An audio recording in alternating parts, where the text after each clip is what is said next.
El universo cuántico mecánico.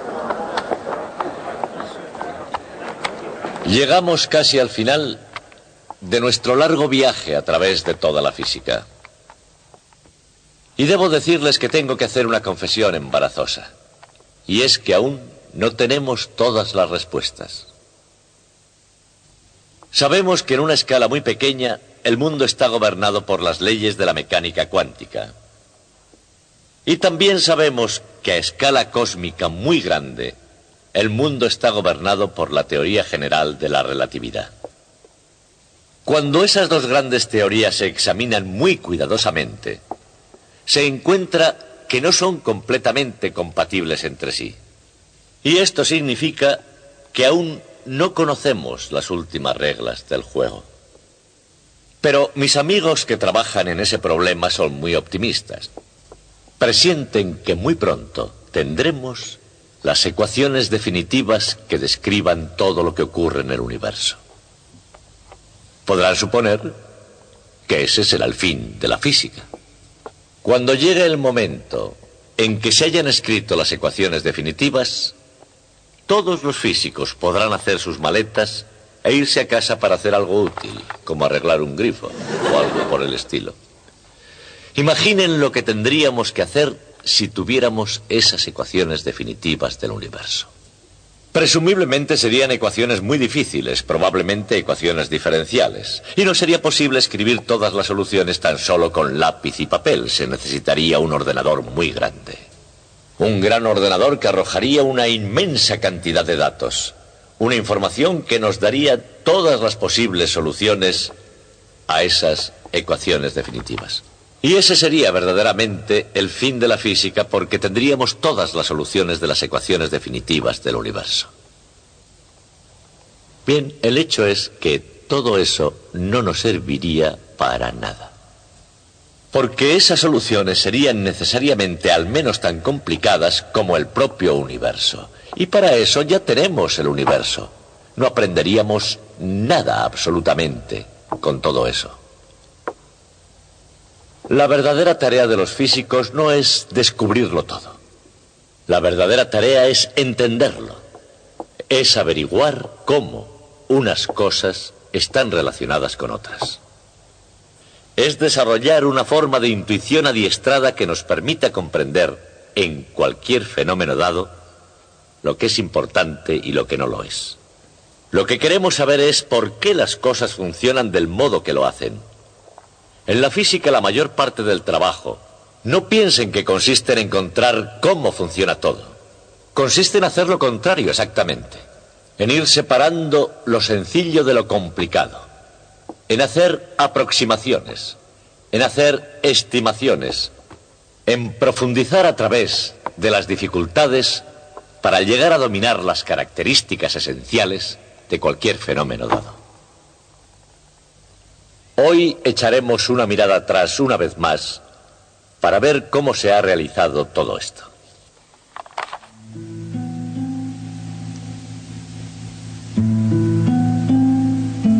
Muy de vez en cuando aparece alguien que descubre un cierto comportamiento que nadie había advertido anteriormente. Podría ser, por ejemplo, que los planetas del sistema solar obedecen a reglas precisas y relativamente sencillas. O podría ser que las rayas del espectro del hidrógeno obedecen con una precisión misteriosa a una fórmula sencilla. Tal vez sea una similitud entre la trayectoria de una bala de cañón y la órbita de la Luna, lo que atrae la atención de alguien. O podría ser una disposición de partículas subnucleares lo que sugiere su funcionamiento interno. Observaciones como esas jamás son meras ráfagas de inspiración. Son el resultado de interminables trabajos, de intentos y fracasos, de completos errores y verdades a medias. Y que frecuentemente, una vez conseguidas, se vuelven objeto de amargas controversias sobre a quién le corresponde el mérito. Pero hay algo que no se discute una vez que se ha descubierto un nuevo modelo de comportamiento. y se ha relacionado una parte del universo con otra. La conexión jamás será olvidada. Tales acontecimientos nunca son el final de la historia. Con frecuencia son precisamente el comienzo. Y lo que comienza con ellos puede ser nada menos que revolucionario. La historia del universo mecánico comenzó con una revolución científica. Cansado de la inmensa complejidad de la astronomía antigua, Copérnico sacó la Tierra del centro del universo y la puso en su lugar, bajo la influencia del Sol. Cuando se calmó el revuelo provocado por esta teoría, el resultado fue una nueva visión del universo como una máquina. Una máquina maravillosamente complicada, pero que cumplía unas leyes mecánicas precisas. A sabiendas o no, esa idea es el fundamento silencioso de todo el pensamiento occidental desde la época de Newton hasta incluso nuestros días. Pero irónicamente ya no es aceptada por la misma gente que la creó, los físicos. Y así el relato del universo mecánico finaliza con la historia de la Segunda Revolución. Una revolución que tuvo lugar en este siglo, casi dentro de nuestra generación, y que provocó un revuelo que aún no se ha calmado. Al igual que la primera revolución, la segunda nació del intento de solucionar un problema. La primera resolvió el problema del sistema solar y la segunda, el problema del átomo. ¿Es realmente posible que dos problemas tan similares hayan requerido soluciones tan radicalmente distintas, de modo que sería necesaria una segunda revolución para derribar a la primera? Después de todo, la primera revolución, la invención de la mecánica clásica, había resuelto no solo el problema del sistema solar, había logrado mucho más.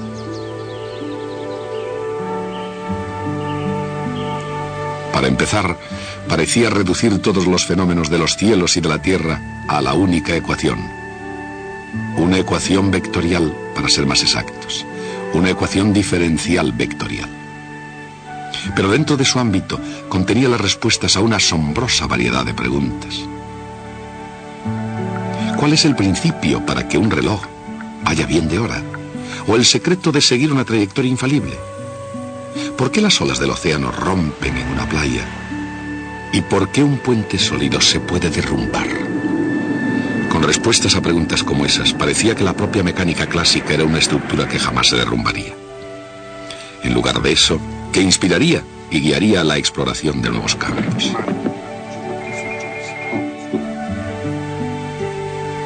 Y a la larga, ninguna expedición sería más fructífera o impactaría con mayor fuerza que el estudio de la electricidad. Benjamin Franklin, con un talento aparentemente sin límites para la invención, dio la primera descripción útil de la carga eléctrica. Y así proporcionó la primera explicación de un extraordinario invento del siglo XVIII llamado la botella de Leyden. Por supuesto, una revolución, aunque no sea del tipo científico, separaba a Michael Faraday de Benjamin Franklin. Sin embargo, Faraday y Franklin tenían mucho en común. Compartían una ignorancia casi perfecta de las matemáticas, una insaciable curiosidad por la naturaleza, especialmente la naturaleza de la electricidad, y una participación verdaderamente considerable de genialidad. Y eso es justo lo que se necesitó para relacionar las cargas eléctricas con las líneas de fuerza. El concepto de líneas de fuerza incluiría, por suerte, también el magnetismo. Y cuando Michael Faraday se enfrentó a la cuestión de cómo poder utilizar el magnetismo para crear electricidad, su respuesta, la inducción electromagnética, pondría al mundo bajo un estado constante de flujo variable. Nadie captó el significado del flujo variable mejor que James Clerk Maxwell. Maxwell tenía un secreto y un dilema a la vez. El secreto era que oculta detrás de las fuerzas entre cargas eléctricas y detrás de la fuerza magnética entre corrientes eléctricas estaba nada menos que la propia velocidad de la luz esperando ser descubierta. El dilema era que, a pesar de toda la elegancia y la fuerza de las leyes de la electricidad y del magnetismo, las leyes de Gauss, de Ampère y de Faraday, había algo que faltaba.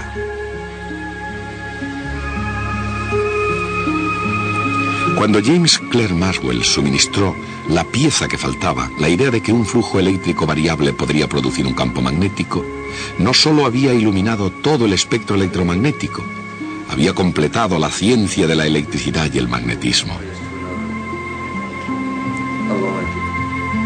Fue un logro que rivalizó con la invención por parte de Isaac Newton de la propia mecánica clásica. Cuando el siglo XIX llegaba a su fin, la mecánica clásica de Newton y la teoría electromagnética de Maxwell parecían ser los cimientos gemelos de un edificio de la física que permanecería para siempre. Pero era un para siempre que no estaba destinado a durar mucho tiempo. ¿Qué podía haber fallado? Ciertamente no parecía que fuera mucho en ese momento, solamente unos pocos detalles que no encajaban bien en la gran escena. Por ejemplo, Albert A. Michelson había construido un dispositivo maravilloso para medir el movimiento de la Tierra mediante el estudio de los cambios de unas franjas de luz. Todo lo que se podía esperar era un pequeño cambio en la figura.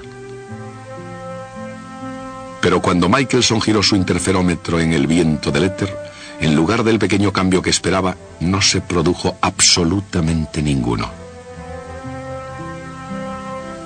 Luego estaba el curioso caso de Max Planck. Su problema era explicar el color de un cuerpo caliente brillante. Para resolver este problema necesitó introducir una nueva constante. Era una constante muy pequeña. De hecho, Planck tenía la esperanza de que se anularía por completo, pero no se anuló. Y luego estaba la extraña historia de Ernest Rutherford. Cuando bombardeó una fina chapa de oro con rayos alfa ordinarios, el experimento funcionó casi perfectamente. Casi todos los rayos alfa pasaban a través de chapa, justo como se había supuesto. Solo unos pocos rebotaban.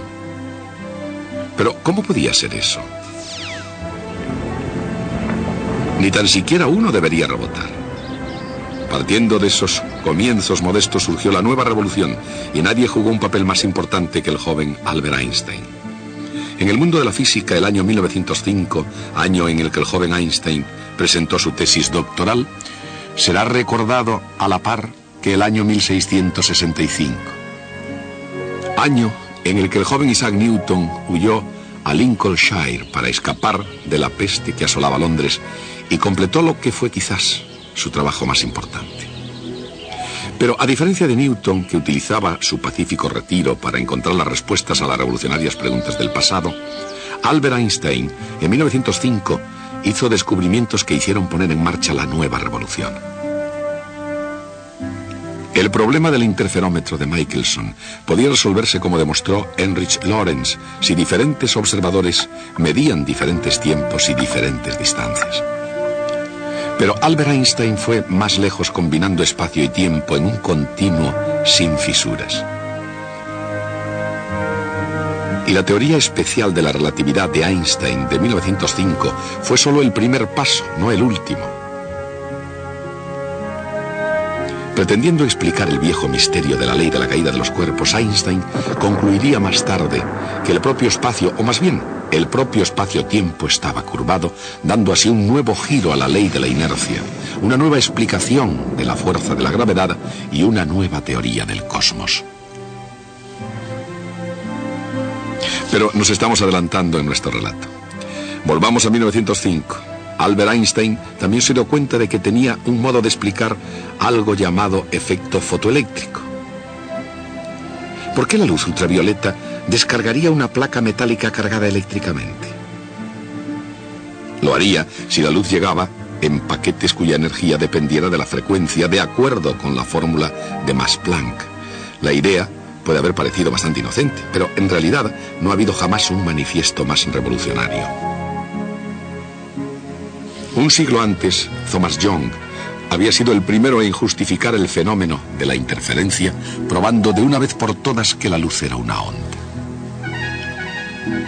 A finales del siglo XIX, la teoría de Maxwell había explicado lo que ocurre cuando cargas eléctricas crean ondas luminosas que se propagan en el vacío. Pero el mundo de la física apenas se había sentado a descansar para gozar de su triunfo cuando Albert Einstein, negándose a cabalgar sobre la cresta de la ola, dijo que la luz podría estar formada por partículas. Eso provocó que la revolución comenzara en serio. Provocó a Ernest Rutherford, el cual desde el momento en que se dio cuenta de que algunos rayos alfa rebotaban en la plancha de metal, eran exactamente revoluciones lo que tenía en mente. Al igual que Copérnico antes que él, Rutherford situó el núcleo en el centro del átomo y colocó los electrones en movimiento girando a su alrededor. Hubo una vez, mucho tiempo antes, en que la pregunta había sido: si la Tierra se está moviendo lanzada a través del espacio, ¿por qué no salen volando las cosas que están sobre ella? Ahora la pregunta era: si el electrón es acelerado constantemente, cayendo eternamente en su órbita alrededor del núcleo, ¿por qué no irradia su energía orbital y cae al núcleo? Niels Bohr se presentó con un salto acuático y una parte de la respuesta. Solo se permitirían ciertas órbitas especiales, aquellas cuyos momentos cinéticos fueran múltiplos de h con barra. Y la luz solo podría ser emitida o absorbida en saltos entre órbitas. Eso es exactamente lo que se necesitaba para explicar el tamaño y el espectro del átomo de hidrógeno. ¿Qué se necesitaría para explicar por qué se permitían precisamente esas órbitas y no otras? El príncipe Luis de Boyle era un aristócrata como el que más, pero tenía también un espíritu democrático y un sentido de la igualdad de oportunidades. Dijo: si la luz puede estar formada por partículas, ¿por qué no pueden los electrones ser ondas? Las ondas del electrón producirían interferencias constructivas tan solo en las órbitas que el doctor Bohr había organizado. Y eso realmente provocó problemas. Mientras que el mundo de la física parecía ir de triunfo en triunfo, su propia estructura se estaba desenmarañando, o para expresarlo de otro modo, la dualidad partícula-onda parecía una metáfora defectuosamente mezclada.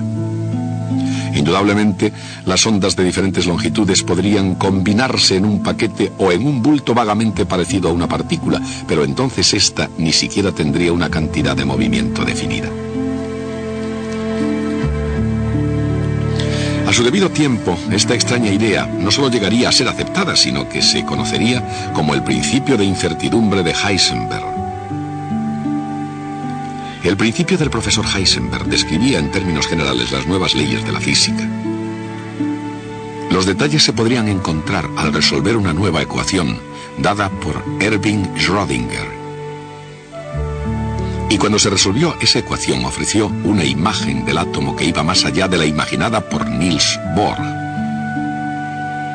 La nueva teoría llamada mecánica cuántica explicaría mucho más que los estados del átomo de hidrógeno. Explicaría también todos los otros átomos de todos los otros elementos. La mecánica cuántica puede muy bien convertirse en el triunfo definitivo de la física. Pero como muchos triunfos fue adquirido con un costo enorme. Desafía la idea más fundamental de todas: la relación entre causa y efecto. En la física aristotélica, cada movimiento tenía que tener una causa inmediata. Se necesitaba un ímpetu, un impulso para mantener en movimiento una bala de cañón. En la física newtoniana, el movimiento ya no necesitaba de una causa, pero cada cambio en el movimiento sí la necesitaba. Sin embargo, en la física moderna, dada una causa, no siempre se produce el mismo efecto. Este es el verdadero abandono del pasado. Los resultados de un conjunto dado de circunstancias no estaban completamente determinados. Hay resultados alternativos posibles. Solo están determinadas con precisión las probabilidades de las alternativas. Esta falta de determinismo es verdaderamente revolucionaria y no debe confundirse con una situación similar que surgió en la física newtoniana. La estadística se ha utilizado extensamente para describir el movimiento de las moléculas en un gas. Eso fue solamente un procedimiento práctico. Teóricamente se podía calcular la trayectoria de cada bolita sólida. Teóricamente se podía predecir el futuro del universo. Sencillamente no era práctico hacerlo. Pero con la mecánica cuántica, la situación ha cambiado fundamentalmente. Como una cuestión de principios, las trayectorias de las partículas atómicas no pueden predecirse con exactitud y el futuro del universo no es predeterminado. En los países, como en los campos de la ciencia, tienen lugar revoluciones. Vienen y se van, y las cosas permanecen más o menos igual. Incluso en el universo mecánico cuántico, algunas cosas no han cambiado.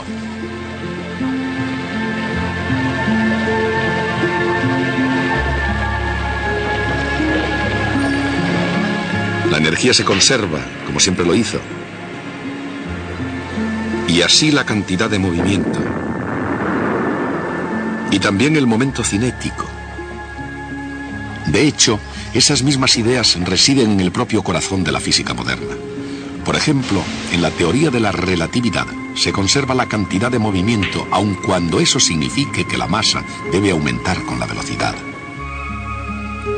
Y es precisamente por eso que energía es igual a m por c al cuadrado. Incluso Niels Bohr, a pesar de su audacia, no desafió la idea de que la energía se conserva siempre. Y la idea de energía sigue siendo fundamental incluso para las partículas fundamentales. Con respecto al momento cinético, la idea no solo guió a Niels Bohr, sino que surgió como un concepto central de la nueva física en que cada electrón, por no mencionar las otras partículas elementales, es un tipo de giróscopo mecánico cuántico. Y sin embargo, es difícil imaginar cambios más profundos que los originados por esas dos grandes revoluciones separadas solamente unos pocos cientos de años. Primero, las esferas de cristal de los antiguos se transformaron en una máquina racional perfectamente ordenada, el universo mecánico. Y luego, en un asombroso cambio de rumbo de los acontecimientos.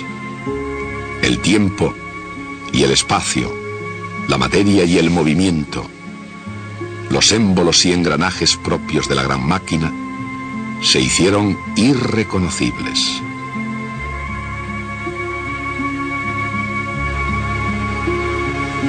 Bienvenido al universo mecánico cuántico.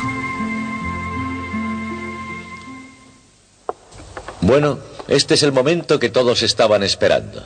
Nuestro largo viaje juntos a través de la física ha terminado finalmente. Pero nos queda el tiempo justo para echar una última ojeada atrás, hacia donde hemos estado. Todo el relato comenzó, por supuesto, con Copérnico. Copérnico dio un pequeño empujón al sistema aristotélico y todo se vino abajo. 150 años más tarde había sido reemplazado por la visión del mundo de Newton. Y hoy todavía la gente culta ve el mundo de esa manera. Bueno, no toda la gente culta. Resulta que los científicos ya no piensan de esa forma. En nuestro propio siglo, y de hecho prácticamente dentro de nuestra generación, ha habido una nueva revolución científica. Y las leyes de Newton ya no son la ley de la Tierra. Pues bien, esto plantea una pregunta interesante. Si ya no creemos que las leyes de Newton son verdaderas, ¿por qué nos pasamos tanto tiempo enseñándoselas a ustedes? Y otra pregunta relacionada con la anterior. ¿Es esta nueva revolución semejante a la original en el sentido en que se han reemplazado leyes erróneas por leyes correctas? La respuesta a ambas preguntas reside en el hecho de que las leyes de Newton son realmente tan verdaderas como lo han sido siempre. La luna sigue cayendo 1/20 de pulgada por segundo, como lo ha hecho siempre. Lo que hemos descubierto es que las leyes de Newton no son la última verdad. Surgen de leyes aún más profundas. Pero en cierto sentido, esta nueva revolución es semejante a la anterior. Y es que ha habido un cambio en el tipo de preguntas que formulamos. En la primera revolución científica, la disputa sobre la interpretación de la autoridad humana o divina fue, con la poderosa ayuda del razonamiento matemático cuantitativo, reemplazada por la observación. por la medición y por la comprobación de hipótesis. Y el resultado de todo ello fue el universo mecánico. Un universo que inexorablemente forjaba su destino de acuerdo con leyes mecánicas precisas y capaces de predecir. Hoy no creemos ya en ese universo. Si yo conozco la posición exacta de una partícula en un cierto instante, yo no puedo tener idea de a dónde va o a qué velocidad va. Y esa pregunta no es en absoluto diferente a preguntarse, a decir, muy bien, no se sabe a dónde va, pero ¿realmente va? Esa es precisamente la clase de pregunta científicamente sin significado. Esa es la naturaleza del mundo en que vivimos. Ese es un universo mecánico cuántico. Y hoy no puedo decirles hasta el próximo día. Hoy lo que les digo es adiós y buena suerte.